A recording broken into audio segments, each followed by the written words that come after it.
with greater awareness, you move upstream. You become heightened in your thoughts and your words and how the world around you is working, your feelings and emotions as well. And with that awareness, you can pivot early. You can adjust more eloquently rather than the kind of forcing function of adjusting in the rapids of life, downstream, if you will. So mindfulness and awareness building moves us upstream. I don't think that those that are more aware are necessarily happier.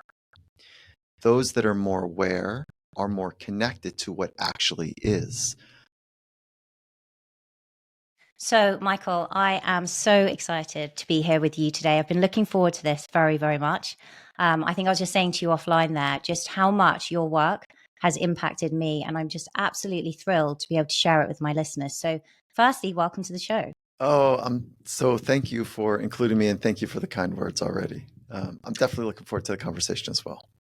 Yeah, I'm really excited actually, because I think that you are somebody who you've not just sort of helped me in terms of shaping my own identity, which I think throughout our lives is evolving over time, but you've also like made me a lot more thoughtful or helped me become a lot more thoughtful in my career, but also as a parent. So I want to thank you for that. Oh, very cool. How did that happen? How did the thoughtfulness be, Yeah, woken up, if you will?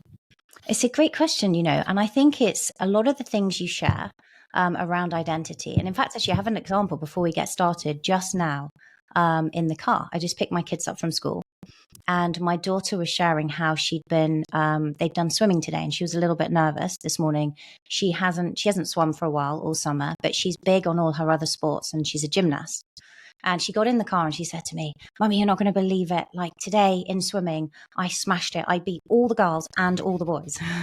Mm-hmm. And this is where I mean, you've helped me become more thoughtful because the work that you've done when you talk about identity and just how to encourage children and how we're shaping their identities, right? She's 12 years old.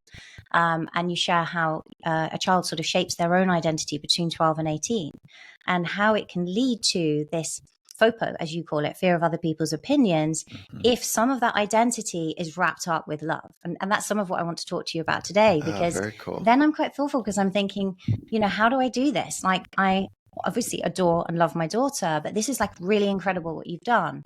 And so I was congratulating her on, how strong she'd become over the summer with her gymnastics and how much discipline she has and how that was now translating through all that effort that she was able to have that result today. But I don't know, right? As parents, I think I'm always just trying not to screw them up. Do you know what I mean? Trying to navigate the right path. But that would be one example. That's very cool. So it's likely that you always wanted to be more thoughtful. And as you started to doing the internal work, whether it was from my book or other means that you tapped into the challenge, that emerged as a first principle that mattered to you.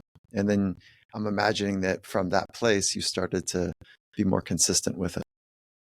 Yeah, most likely. I mean, like long-time listeners of this show will know that, when I was a corporate lawyer and I got really burnt out and I struggled with depression, and I was sort of hospitalized, when I came out, that was the point where I remember reading Dr. Joe Dispenza's book, first of all, about breaking the habit of being yourself, right? And so then I started shaping my identity.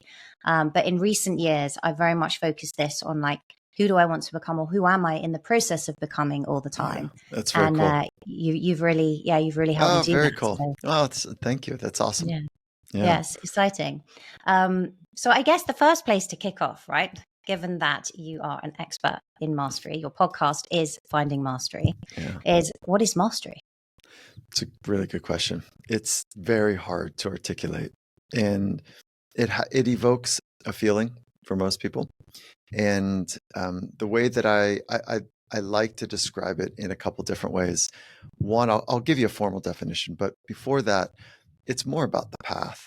It's more about committing, fundamentally committing your life efforts towards an aim. And that path is pretty narrow. Most people are not interested in the path of mastery. They're interested in something else. They're interested in something that is a broader path, which is, let's call it a high performance path. And so the path of mastery is just a little bit more narrow.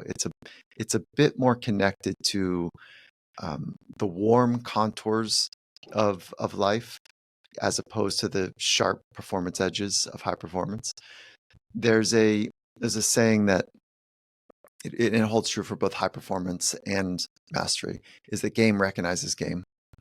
And what that really means is that there's a language, there's a way that people that are highly skilled, I mean artistically skilled at either self or craft, meaning that there's mastery of self and there's mastery of craft, that they recognize the shared language amongst other people that are on the path as well. And I've interviewed over, I think it's 600, somewhere around 600 people. And I've asked that same question to them. And so imagine 600 people that are top of their game wrestling with that applied definition of what is mastery. And not one of them has said that I have mastered life, I have mastered my craft, and I have mastered myself, which points to that it is, today's opportunity is to be on the path. Now, what is mastery? For me, it's the ability to artistically express yourself or your craft at the edge of your capabilities. What does that mean? What does the edge of your capabilities means? It's one thing to be able to paint a beautiful canvas in a safe, calm environment, and to paint the thing that you've painted 1,000 times. And it still looks beautiful to everybody, but that's not mastery. That's not mastery to you, and it's likely not mastery to other people. So there's something about the expression of mastery that calls on being able to artistically express at the edge. And that edge let's stay with the painter analogy. The edge is when they're creating something net new and they're using all of their life perspectives and their technical tools to be able to express something. And in doing that edge, it's net new for the person, and it is pure and honest as an expression. So notice I'm not using perfectionism. Notice I'm not using something that is extraordinarily beautiful. I'm just saying that at the edge of their capability, they're able to still artistically express what lies within them. And again, that can be mastery of self or mastery of craft. The mastery of self is really about, being fully aligned with your thoughts, words, and actions, and being able to express how you understand yourself or the circumstance or another person in whatever environment they're in. And mastery of craft is whatever tools that are required to try to express how you understand the world around you or the task at hand.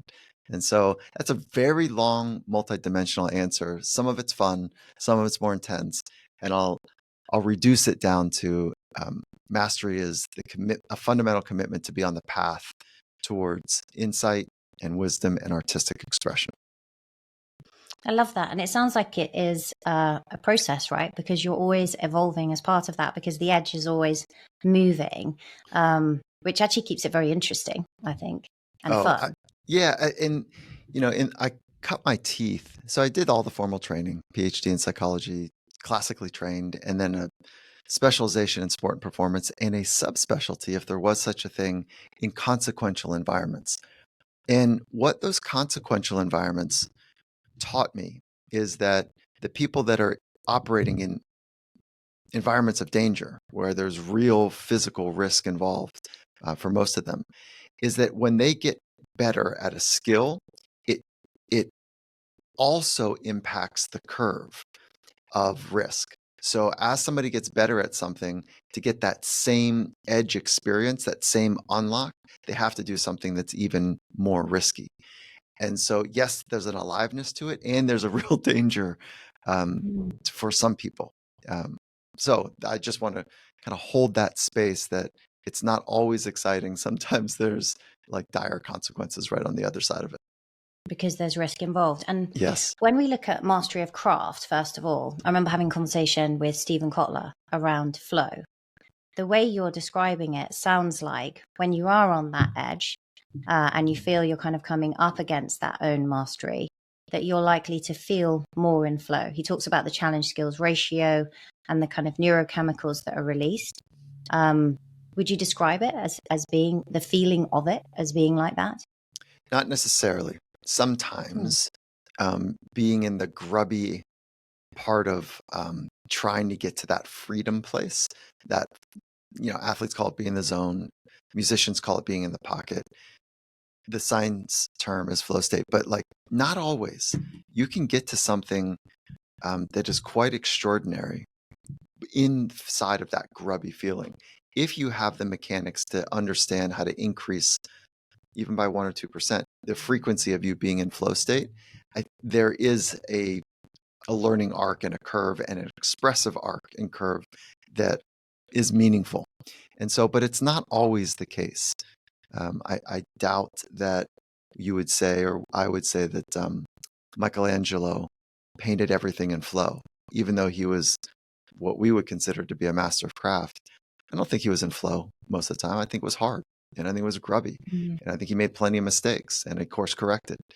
And so he was on the path of mastery. He made fundamental commitments to artistically express himself at the edge. He was deeply committed to insight and wisdom and the expression of his ideas using whatever medium that was most interested in. Whether it's Michelangelo, Da Vinci, Magellan, Amelia Earhart, Mother Teresa, they all have that common thing, that they fundamentally committed in that way. And we look back historically with the gaze of all of the time that we have to look at their entire body of work, which really means to look at their life and how they shape their life and say, yeah, that was pretty masterful. And all that being said, is most people would say that Picasso would be easily slid into that. I think not. For me, I'm like, that's he was really demented in so many ways, and I, I I would not herald him on the path of mastery. And so, were his works astounding and amazing? Yeah, they were.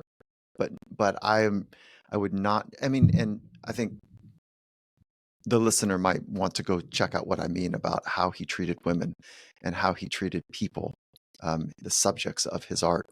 And he was a confused, some might say deranged human in how he shaped his art. So I think we need to look just beyond the art to understand what the path of mastery is, even when there are multiple masterpieces that somebody has created. It's very interesting what you're saying there. I suppose when I'm thinking about it as well, I've heard you talk in interviews and you've asked the question of your guests whether they wanted to be this distinction between whether they have wanted to be the best or their best, and it can be different, right? If we look at someone like Cristiano Ronaldo, he wanted to be the best football player in the world. But yet I've heard other people you interview talk about how they just wanted to be their best. That's what they were focused on. What have you found in terms of mastery in all of those interviews? Which one comes out stronger? Well, I think there's more energy when somebody says, I want to be the best. However, there's a trap in it. And that trap is you're inviting the broth of anxiety in there, because you can't control how good somebody else is. And, there's some genetic coding, there's some environmental stuff that's taking place that are just outside the reach of being able to really change and impact. So, and I'm not saying that you can't change your genetic coding. You actually can, but I am born a certain height with a certain eye color. And at this point in our arc in science, that I'm not going to change so much of, certainly my height. And I say that with always, there's an asterisk and a caveat. Yeah, you can. There are surgeries that you can do that, and you can maximize a bunch of sleep and nutrition at early, ages and sensitive times to be able to maximize the genetic expression. But for the most part, we would agree that height is pretty stable once we've reached adulthood. So the best versus one's best. When you double click on, I don't know Christian Ronaldo, but when I have double clicked on most of the world's best, and I say, well, what does that mean? They say, like, is that your primary aim? And they go, well, I'm actually working every day to be my best. And I think that my best is good enough to be the best. So most of them do understand that to get really good at something, anything, you've got to apply yourself at a really deep, rich, nauseatingly deep, focused way. And they're trying at their very best to not just control what's in their control, but master what's in their control. And that's why coaches and athletes will point to the value of practice. And in practice, it is the practice of mastering the things that are in your control. We're not trying to practice winning.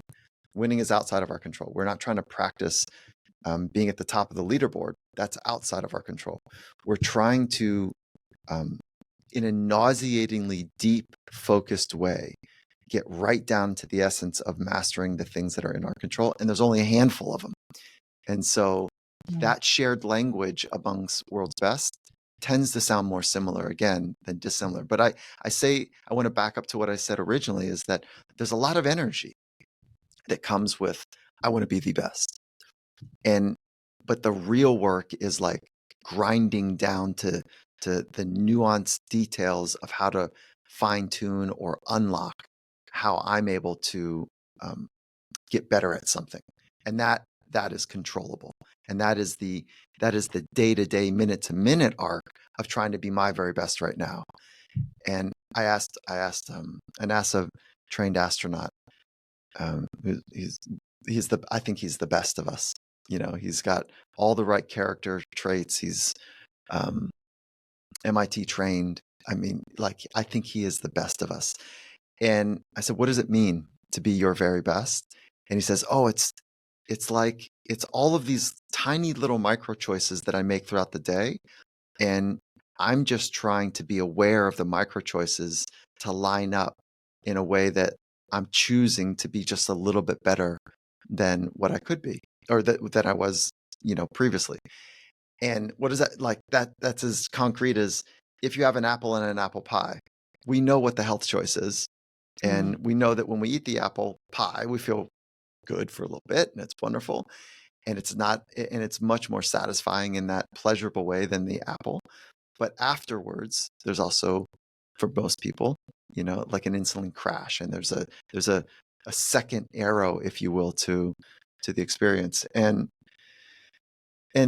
he's trying in that, not between apples and apple pies. There's plenty of times when an apple pie is just fine, but he's trying to make those micro choices in the way that he lines up his thoughts and his words and his actions on a regular basis to be his very best in this moment.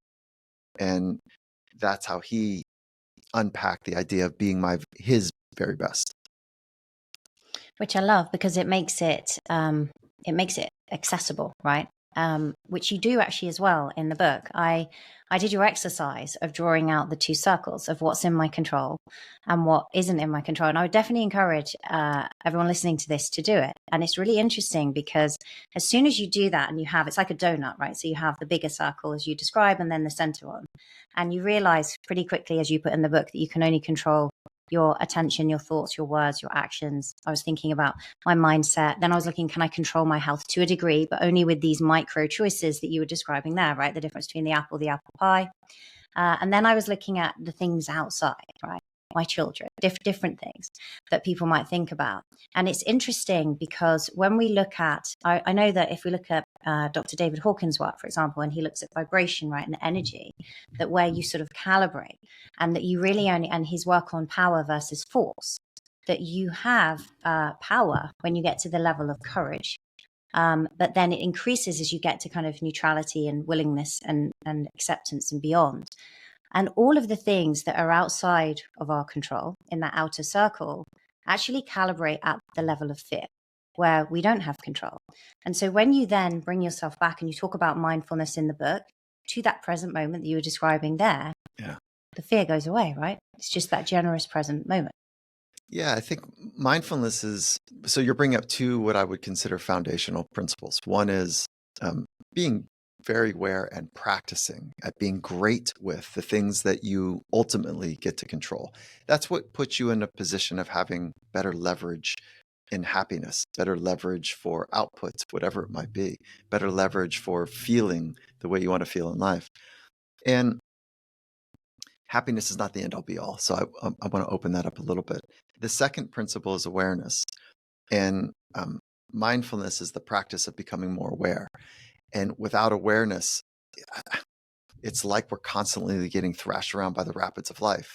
So with greater awareness, you move upstream, and you become heightened in your thoughts and your words, and how the world around you is working, your feelings and emotions as well. And with that awareness, you can pivot early. You can adjust more eloquently, rather than the kind of forcing function of adjusting in the rapids of life, downstream, if you will. So mindfulness and awareness building moves us upstream. And I don't think that those that are more aware are necessarily happier. Those that are more aware are more connected to what actually is. And when my grandmother died, I didn't want to be happy. I wanted to be connected to what I was actually feeling, which there was lots of sadness and some regret, and there was some fear as well. I'm not trying to avoid any of those, but I want to be connected with them so that I can work with them. And if I'm constantly stuffing things down, and if I'm constantly ignoring, one, I'm not living an honest life.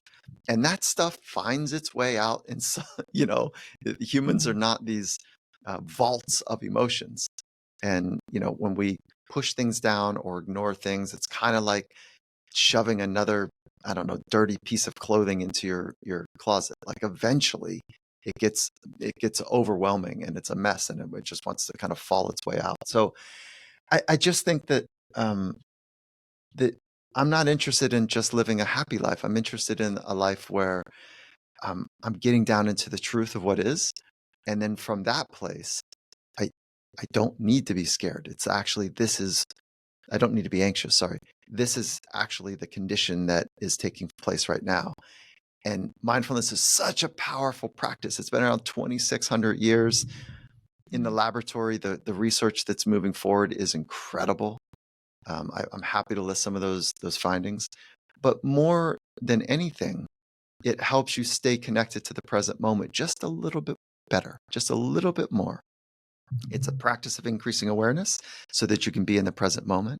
When you're in the present moment just a little bit longer, that's where everything amazing takes place, and I'll explain that in a minute. It is where, when you start to stay in the present moment a little bit longer, you get to have these insights about how you work or others work or the world works. And those insights are like, I see this. And if you get enough insights about how things work, eventually you get to wisdom. So it's awareness to the present moment, to insight, to wisdom. And when you are around somebody that has deep wisdom, you're like, this feels different. There's a difference about how they choose their words and how they contour themselves to be eloquent with the unfolding moment. And those people are really powerful. And that is available to all of us. Each day is an opportunity to create a living masterpiece. And it doesn't mean that things go right. It means that you're so aware that you're able to eloquently adjust and hopefully express yourself to your very best abilities. And that's in a living room, it's in a boardroom, it can be on a canvas of your choice, whether it's physical or something else. And that is available for each one of us to kind of stack those living masterpieces together. And then over time, just like the history, the folks that are history buffs, and when they look back at the greatest artists or whatever of all time, they don't look at just one piece of art and say, this person is a true master based on one thing that they did. They look at their entire body of work to better understand how they're contributing to the world. And that whole body of work is, taken one day at a time. And that's available for each one of us. And I'm really inspired by that idea. And I've learned it from working with the best in the world in sport for the last 25 years, sport and art, that they're not trying to take days off. They're fundamentally committing to being their very best. And what looks like a day off is actually very intentional in how they recover. And it's a pretty cool way to go through life. And I'm happy to open. I know I gave you a mouthful on a lot of different things. I'm happy to open up a bunch of those. There's a lot to unpack there. I think I think before we go into recovery, because that is very, very interesting, and that intentionality, for someone listening to this who's thinking, I'd like to live in that moment, I'd like to be more present and not be caught up in the rush, right? And the kind of hustle of every day and become more mindful. How might they start that as a practice? Well, it starts, okay, so let's talk about it in 3 ways: skill, state, and trait. So what you're talking about is like the state of being more present, more aware. The skill comes in threefold. And it's mindfulness, I think, is the strongest of the 3. So meditation, mindfulness practice. And let me put a pin in that just to get to the other 2, and then we can come back to mindfulness. So mindfulness or meditation, journaling, for those people that are not interested in meditation, and conversations with people of wisdom. And when you have conversations with people of wisdom, they tend to hold up a mirror. And that's the forcing function to get to the truth. Journaling is a more private experience. And for people that are introverted in how they feel and think, and they like that quiet time to have a forcing function to say what, or to write what's on their mind or on their heart, that's great. That one is hard for a lot of people because there's not somebody calibrating with them. And so, like, you can write anything you want. You can BS yourself for a long time. And so if you take it seriously, it's so powerful. It is so wonderful. And then the first one that I mentioned, which is mindfulness, again, that is a private practice. And it is, there's a calibration there, just like writing, that you know when you're BSing or not. And so the practice of mindfulness there's 2 basic types. There's contemplative mindfulness and there's single point mindfulness. And listeners there's hundreds of apps that people can tune into. But the essence is that for an extended period of time, good science would suggest a minimum would be 8 minutes. The upper threshold somewhere around 20, but more is probably better. Like, we don't totally know that because we haven't really studied that piece of it yet, but most literature is around 20 minutes. And that's also happens to be where most of the ancient traditions kind of anchor to as well. But anybody who's been on a 5-day mindfulness retreat and has meditated 16 hours a day knows that's pretty good. It's just not available for most of us in modern life. We need little retreats where we can do that. So somewhere between 80 and 20 minutes, and the practice is focusing on one thing for an extended period of time. Single point conjures up this idea of focusing on one thing. And it could be as simple as focusing with all of your essence, with all of your might, with all of your attention, focusing on your inhale. And then focusing on the transition from your inhale, and then everything that you have on your exhale. And then the transition from the exhale to the inhale, over and over and over again. And I don't know, on breath 1.5, your mind will wander to, am I doing it right? You'll start thinking about something. You'll think your left hamstring is a little bit tighter than you'd like. Whatever it is, the laundry list of things you have to do.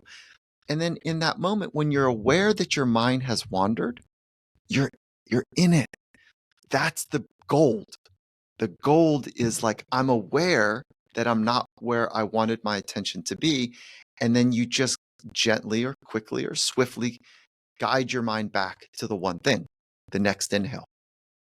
And it's the art of starting over 1,000 times. It could be a mantra, it could be a flickering candle, it could be a foot strike.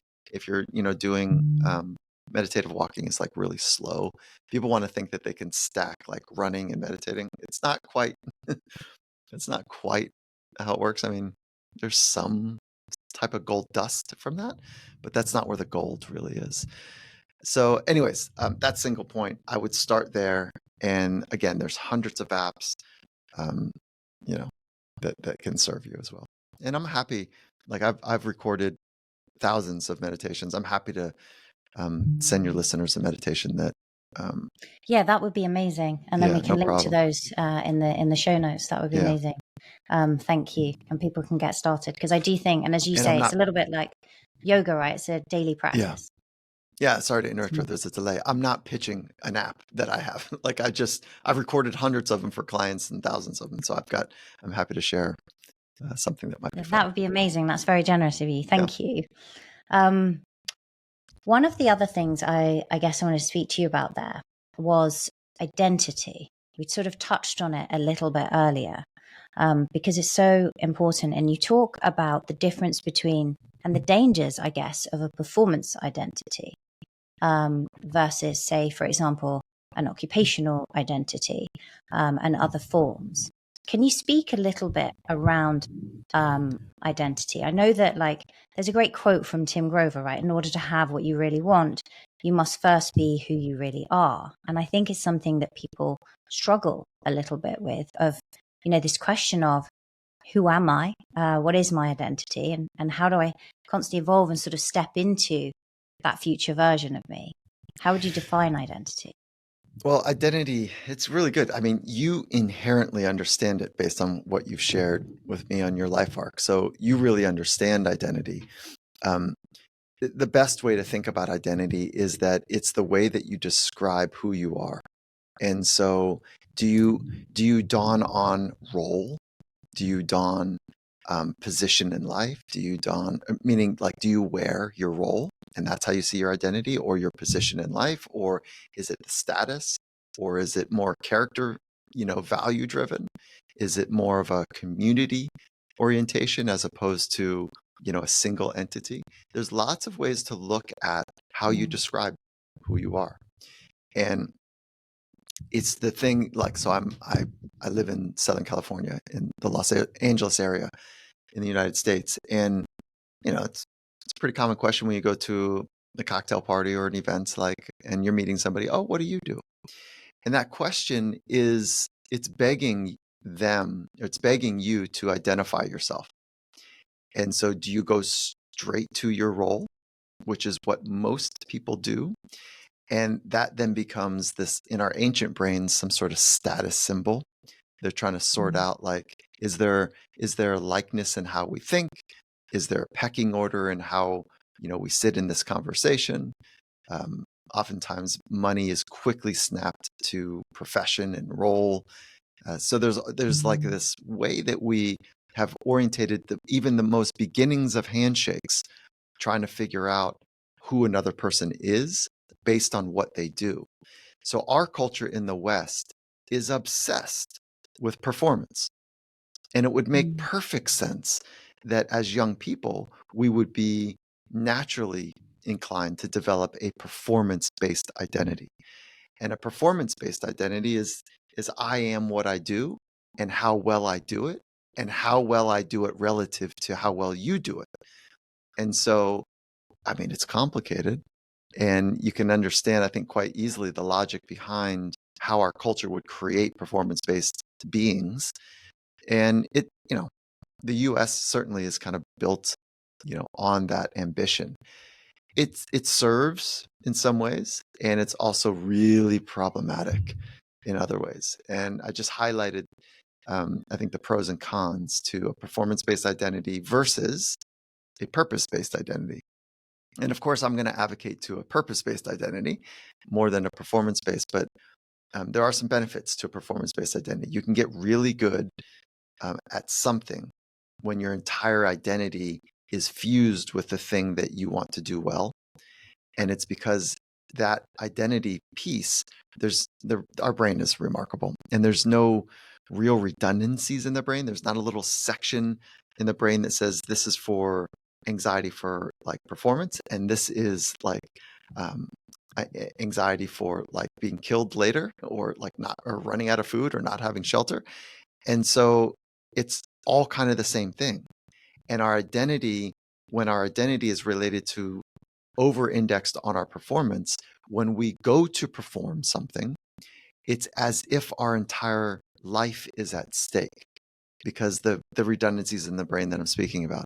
And that's why when you think about public speaking, or you think about a baseball hitter going to, behind the plate, or fill in the blanks, a kicker in a football game, a tennis player walking onto, center court, that why would our entire fight or flight mechanism light up? Why does our heart pound, our breathing change, our hands shake?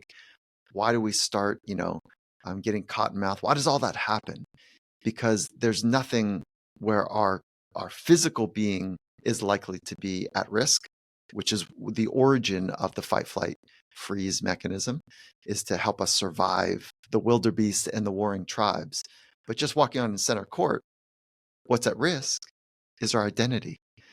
And so again, that speaks to the redundancy piece of the brain. The brain is saying, oh, listen, I get what's happening. You could die out here, not by a spear or a bullet. I guess that could happen, but that's not what's likely to happen.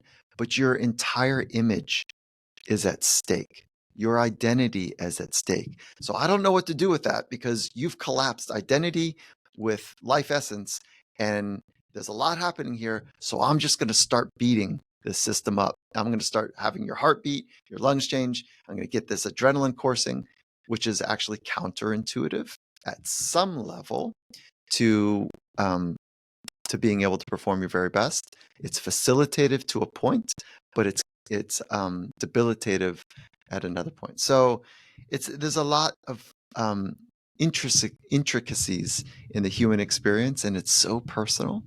Like, Angela, your life is, so different than somebody else's, and everything I'm describing has to be very, very personal to you. It's so true. I don't know if I can jump in and say, like, because when you were talking, that really struck me. So, like, my identity originally was as a lawyer, right? Corporate lawyer. And then I'd done enough time that I'd made partnership. I was thinking about becoming a judge. So you're kind of in that performance-based identity. And then my kind of mental health journey was around initially postpartum depression, and then it evolved from there. But I remember my best friend, who was also a lawyer, when I decided to give up, saying to me, how much is your identity wrapped up in being a lawyer? And I kind of shook it off at first, right? No, it's not. It's not. And that's where I had to do some inner work. And then I was sort of, when I wasn't working, it was like, so who am I? Well, I'm Ollie, I'm Will's, I'm Yasmina's mum, right? And that's like, that doesn't really tell me my purpose. I love and adore my children. I want to raise them. And I think now, and I may have this wrong, I'm pretty sure you shared your purpose is to see people flourish, I think. Yeah. So that's actually the vision I hold for a compelling future, is a world where people are flourishing. That's the future that I want to work toward. And my purpose is to help people live in the present moment more often. And so, like, I've got a unique set of skills and understandings about how to go about helping people that really want to live the good life, a great life. And the entry point into that is to help people live in this moment more often. And that is the great unlock. And then there's a whole sort of or a whole host of supporting mental skills to help people stay in the present moment. But it first and foremost comes with a commitment of, for me, is to help people live in that space more often. In that space. What do you think is the biggest obstacle to people living in the present moment? I mean, our brains are not designed for it. Our brains are not tuned to stay in this moment. It's such a luxury to be in the present moment. It means that either the environment is intimately safe, and or your perception of your ability to adjust if the environment shifts, that you'll figure that out too. So it's either the environment has some safety to be in the present moment, or a deep sense of trust that you can stay in the present moment, even if it gets a little bit more intense or slightly heated up in some ways. So it's either internal or external, and it meaning that it's a luxury. You can build the internal skills to have a sense that you can adjust to whatever happens in your life. And those are the most radical people on the world. The ones that are like, look, however this goes, I'll figure that out too. And I know the future I want to build. I've got a purpose. I'm on a mission right now. And however this goes down, I know that I got to take some risks. I know that I got to lean into this thing. I can't play it safe, because this thing that I'm trying to do is audacious. It's big. It's heavy. It could be as intimate as like, there's a truck coming in the middle of the street and your child is wandering out. You'll do whatever it takes, built from that type of purpose, to be a great mom or a great dad. And so, and you have a sense, I'll deal with the consequences. I know what I need to do right now. So that deep knowing that you you will put yourself in harm's way for the mission, like that deep knowing that you'll figure it out and you've got to take some risks is what ends up helping us be in the present moment more often. Now, what gets in the way is our brain is designed for safety and survival. So our brain, 300,000 years, wherever, old, wherever you want to mark modernity or modern science, modern humanity, it's designed for safety and survival. So it's constantly scanning the world to find all the things that are dangerous. Now, what runs the brain is your mind. The mind is invisible. Thoughts, we can't see thoughts. So if we oversimplify, this analogy that will break down pretty quickly, but the brain is the hardware and the mind is the software. The brain has a dictum. It's designed to be able to survive and move you to safety. So if you don't have this powerful program to work with the 300,000 year programming of the brain, if you don't have the software that's going to run it, it will win. And the way that it wins is by organizing your thinking to try to prevent and predict future danger. And that is really what anxiety is. It's a loop of trying to solve future danger, future risk, future problems that could go sideways. And we find ourselves in this mental, emotional, physiological loop where we just can't shake that entertainment of danger later. And there's a biological piece to it. But our minds can help train our biology, our brain. And most of us have not done the formal training, psychological skills training, to be able to run this 300,000 year old, very powerful brain that is more complicated than we still understand. So what I point to is I lived a very anxious young life. I was incredibly anxious through my high school, college years. And I had not done any training on my psychology. I didn't know what it was. And then when I started to, this is me personally speaking about my life, when I really started to invest in psychology, I was like, oh shit, like I don't have to be run around by these feelings and emotions and these thought patterns that don't work for me. I actually am able to guide my thoughts. I can influence based on that intentionality and that discipline and that skill. I can influence my emotional state. And when I do that, I'm better prepared to be in the present moment. So it's the most powerful machinery on the planet left unchecked is the reason why I and so many of us do suffer. One reason why so many of us suffer with anxiety, depression, other mental illnesses. And one of the remedies is medication, but that's not what I'm pointing to. What I'm pointing to is psychotherapy. What I'm pointing to is doing internal study of self with a learned, disciplined, highly trained person that says, look, let me help you see and understand how your thoughts and feelings and emotions and triggers of the external world work together. And there is an unlock there for you. And so that's what I'm pointing to as I think one of great advantages to living a great life. 100%. Because I guess there's two sets of circumstances, right? When you've been through something tough, either you feel you've upskilled, right? And now you have a new skill to be able to handle that situation or a similar one or even worse, better. Or you become so fearful of it that now you live your life trying to avoid it. And that's right. Kind of leads to a contracted life, right? Yeah. I mean, you just described PTS, post-traumatic stress, is a chronic avoidance of being re-traumatized. That's essentially what it is. Your brain says, I'm not getting near that smell again. I'm not getting near those sounds again. I'm not getting near those types of people again. Like, no way, that was too heavy.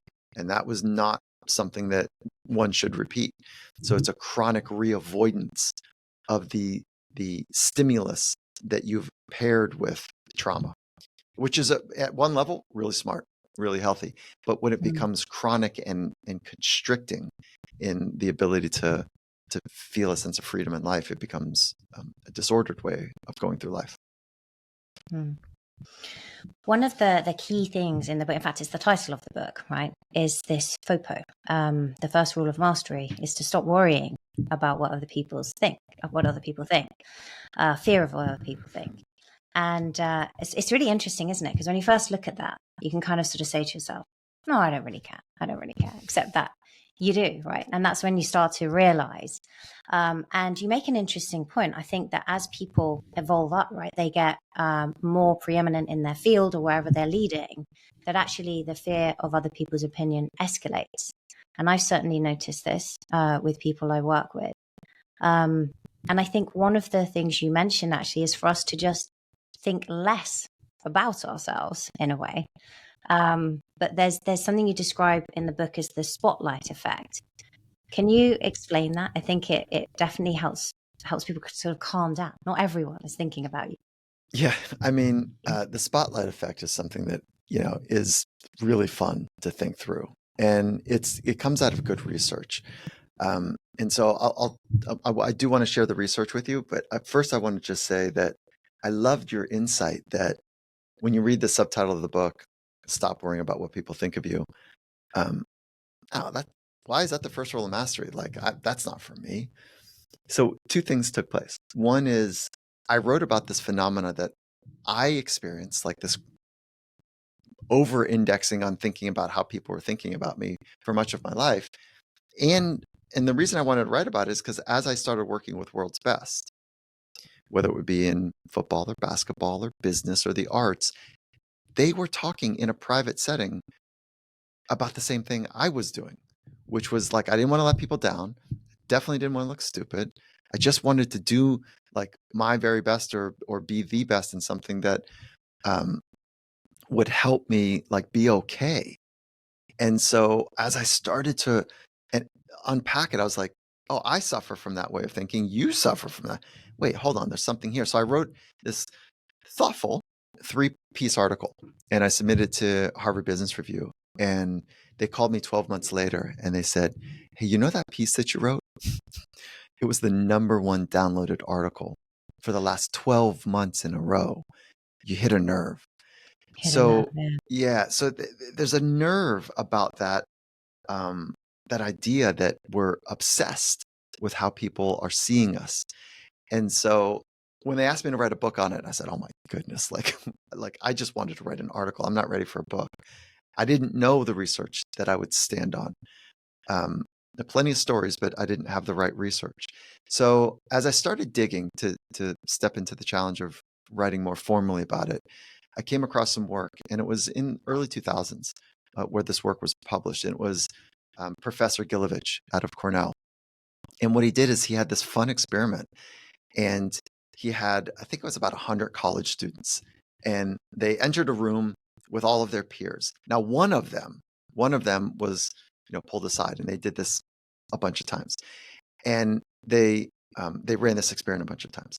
So the one person, they had him in a side room, and they gave him a T-shirt, and it was like the uncool singer of Barry Manilow, this huge Barry Manilow, picture on the front of the shirt. And the researchers, selected that image because they thought it was the patron saint of uncool, and it would be embarrassing for the one kid to walk in front of his peers. I feel pretty bad for him. I know. Isn't that terrible? I know. Yeah. So, and a true legend, right? And so, so then the observers, what they did is they were sitting at a table and, facing all of the students. And when the student would walk in wearing the T-shirt of the pop star, they wanted to find out, like, how many people do you think noticed your T-shirt? How many people were paying attention to this ugly T-shirt? And what happened is people overestimated about 50% of people that would observe them. So the subjects guessed that about 50% in the room would actually pay attention to, this person wearing a Barry Manilow shirt. But on average, less than 25% actually recall that the kid that walked in was wearing an ugly shirt. And so about 25% of people in a room of 100 pay attention is what that is about.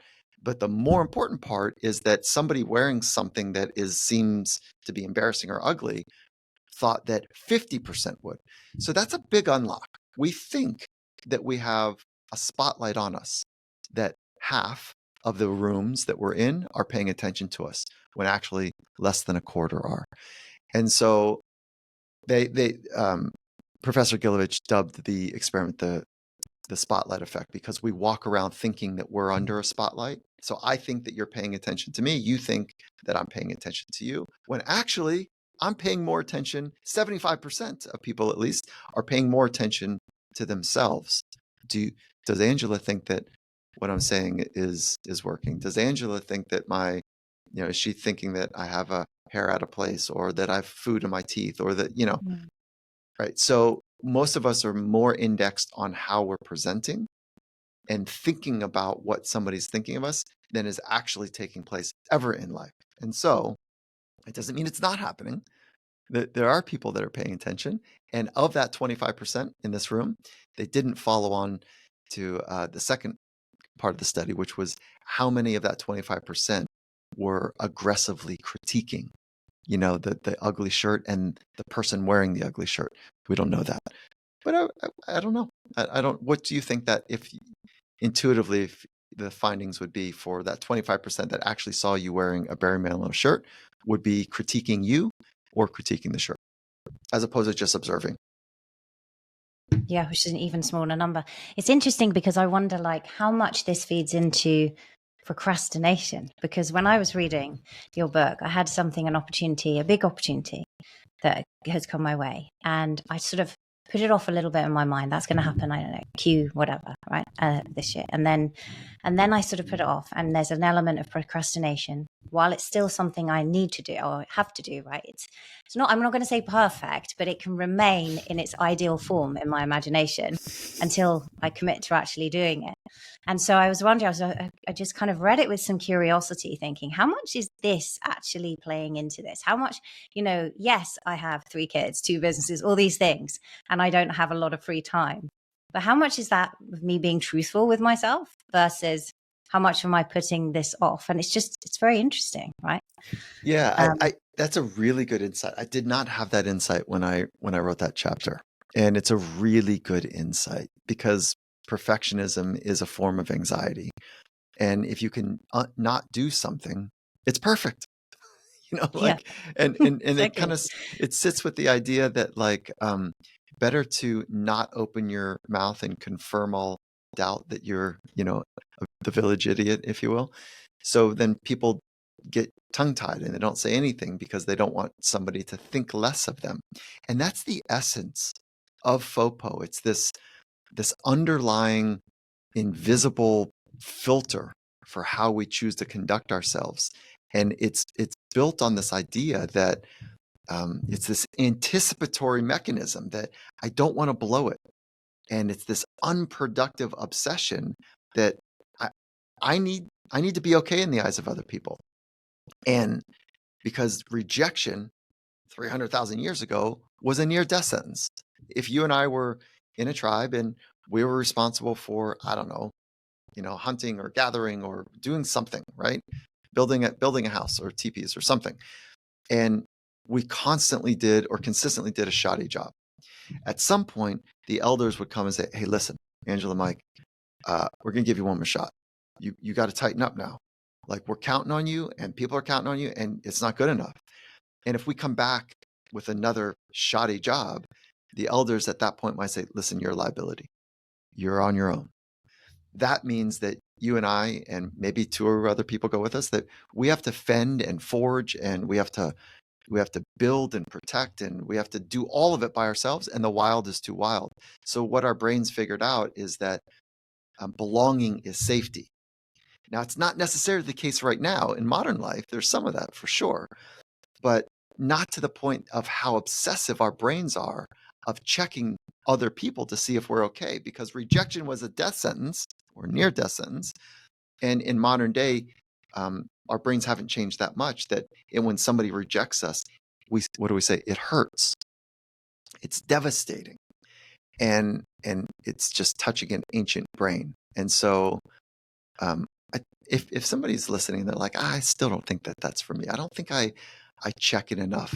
I mean, do you remember a time that you were sitting alone for lunch or breakfast or a meal, and you didn't want to look like a weird one. So you pulled something up to read, you pulled out your phone, and it's like to appear that you've got something else going on, that you're busy.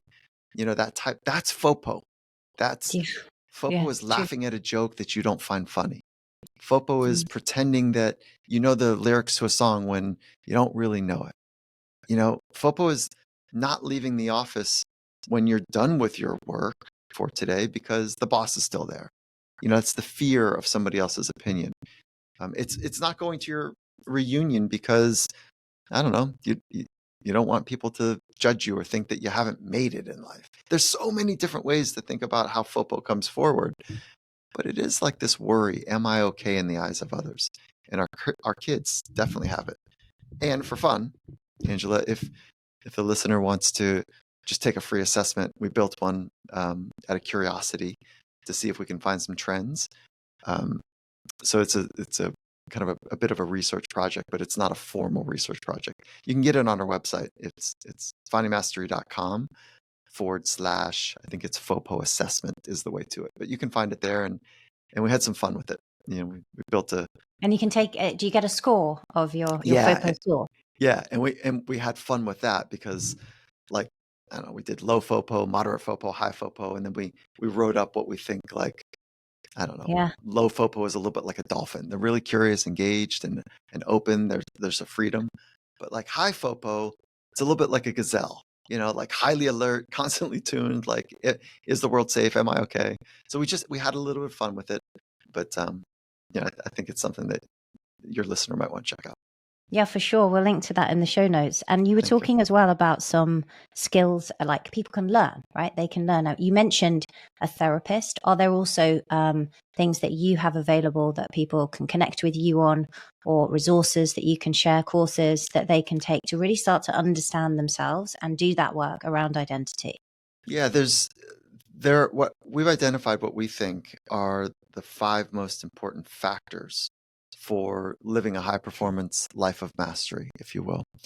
And those are all trainable skills, the same way you would train your body, the same way you train a technical skill. You do it with sets and reps, and you do it, consistently. You do it under tension.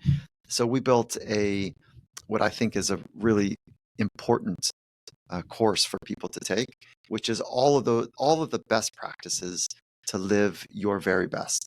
And it's the practice of how to build confidence, how to be calm under pressure, how to increase deep focus, which is the entry point into flow state, back to our earlier point. Why psychological frameworks such as optimism and grit are so important, and how to build them. I haven't met a world's best that isn't fundamentally optimistic, and nobody taught me how to be optimistic formally.